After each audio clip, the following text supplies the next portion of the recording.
ഏറ്റവും ബഹുമാന്യനായ തെന്നല ബാലകൃഷ്ണപിള്ള സാറിൻ്റെ വേർപാടിലൂടെ കേരളത്തിലെ കോൺഗ്രസിന് അതിൻ്റെ തറവാട്ട് കാരണവരെയാണ് നഷ്ടപ്പെട്ടിരിക്കുന്നത്.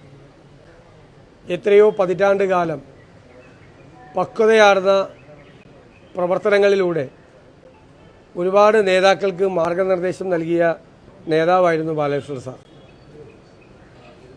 ഏതെല്ലാം പ്രതിസന്ധി പാർട്ടിക്കുണ്ടായ ഘട്ടത്തിലെല്ലാം ആ പ്രതിസന്ധി പരിഹരിക്കാൻ വേണ്ടി അദ്ദേഹത്തെയാണ് നിയോഗിച്ചിട്ടുള്ളത്.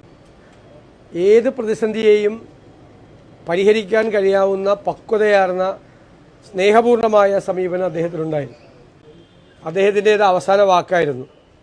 അദ്ദേഹം പറഞ്ഞാൽ കോൺഗ്രസിലെ ഏത് നേതാക്കളും, എല്ലാ പ്രഗത്ഭരായ നേതാക്കളും, ശ്രീ കെ കരുണാകരനും ശ്രീ എ കെ ആന്റണി ഉൾപ്പെടെയുള്ള നേതാക്കൾ, അവരെല്ലാം പൂർണ്ണമായി അത് അംഗീകരിക്കുമായിരുന്നു. അതായിരുന്നു അദ്ദേഹത്തിൻ്റെ പ്രത്യേകത. MLA എന്നുള്ള നിലയിലും KPCC പ്രസിഡന്റ് എന്നുള്ള നിലയിലും കോൺഗ്രസ് നേതാവ് എന്നുള്ള നിലയിലും അദ്ദേഹം എല്ലാ കാലത്തും ഞങ്ങൾക്കെല്ലാം കോൺഗ്രസിലെ അടുത്ത തലമുറയ്ക്ക് ഏത് സമയത്തും മാർഗനിർദ്ദേശം നൽകിയിരുന്ന ഒരാളാണ്.